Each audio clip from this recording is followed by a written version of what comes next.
Last week, I tested oil versus flax seeds versus hemp seed as the fat in this fermented gluten-free bread, and I thought I had a clear winner, the hemp version. But while editing this video, I realized something. My test was not fair. There were two problems. First, the containers, they were different, and the bread I preferred was fermented in plastic, while the others were in ceramic, so I kept wondering, did the container actually influence the results? Second, I realized my flaxseed was not properly ground. So, did that explain the dryness in the earlier tests? Today we are finding out. I'm redoing the entire experiment. Same containers, properly ground flax. Let's see what really happens. Prep and fermentation. So this time I use mason jars to keep everything consistent. Glass, like plastic, allows for faster heat transfer, which matters a lot for shorter fermentation time, which is our case now. I followed the exact same recipe, I will link it here for you, and tested the same 3 fat variations again.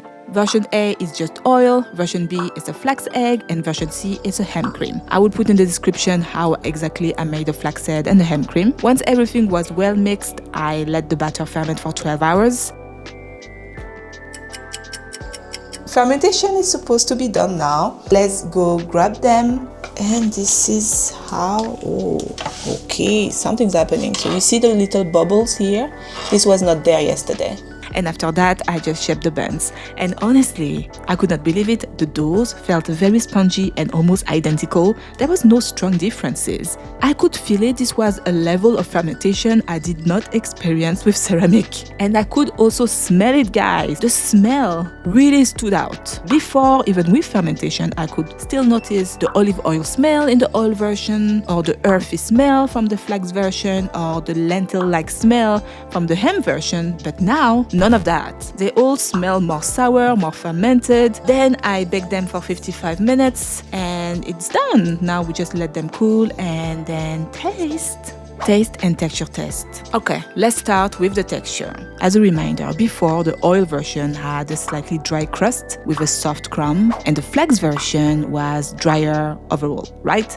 But now the flax and oil versions are very similar. I fixed it. No more dryness in the flax crumb, and the crust for both is actually much softer. I really think that having finely ground flaxseed and proper fermentation made the difference here. As for the hemp version, it's still the softest overall, and nothing actually changed compared to last week's test. Nothing really. And this is, this one has more sponginess again. Like last time, it's very different from these two. Now let's taste them. So in our previous test, from the oil version, I could still taste a little bit of olive oil. The flax version was earthy and the hemp version was the most neutral one. So very similar to the smell, right? Now, the oil and the flax have a very noticeable sourness. The fermentation really comes through. The hemp version is surprisingly still neutral. I had a real aha moment. I picked up the hemp bun thinking it was the flax version, and I was a bit confused because it tasted incredibly neutral. Then I checked my plate and I realized my mistake, right? But that moment confirmed it for me that the hemp version is officially my favorite. Bonus observation. Okay, one more thing. After 3 days on the counter, covered in this glass container, all of them are still very soft, you know? And this is very different from the wheat bread I usually buy. Even the organic ones, they get dry after day 2, I think. Just wanted to share that's actually pretty amazing about this recipe.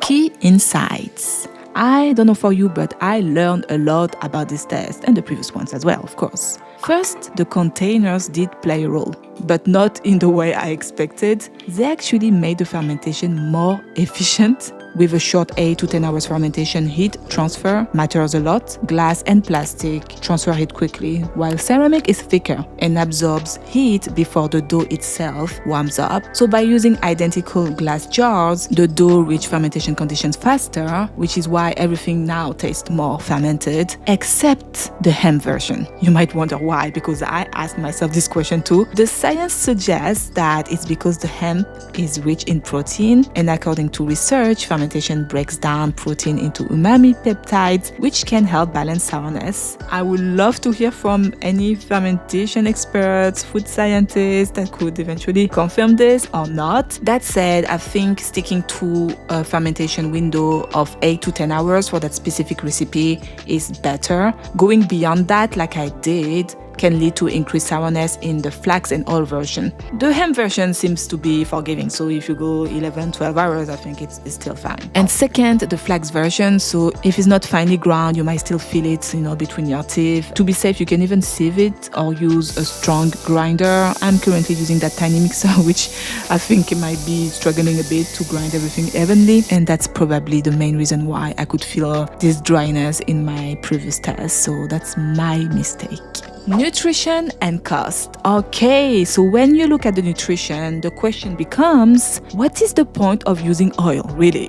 It brings no fiber, no protein, and no meaningful minerals. Flaxseed, on the other hand, is cheaper and far more nutritious. Here's the cost per batch, along with the nutritional comparison. So, if you are looking for the most nutritious and affordable option and don't mind a slight earthy or slight sour note, flax is a great choice. If you prefer something more neutral in taste, a bit softer and higher in protein, go with hemp seeds. You could probably even combine both, but I haven't tested that yet. If you try it, please let us know in the comments how was the experience. Final rating. Okay, so yes, I'm officially updating my ranking. Hemp is still first, but flax is now second and oil last. And honestly, this new oil-free version, whether with hemp or flax, is very good. It's nutritious, is affordable, is easy to make, and pretty neutral in taste. So just for that, they deserve an A. That means yes, I will happily switch my baguette for this. In fact, it's so good that I'm planning a simple, straight-to-the-point recipe video for you and me, so we can refer it to it whenever we want to make the buns in the future. And now I almost feel like ending this bread series here, but I still have a few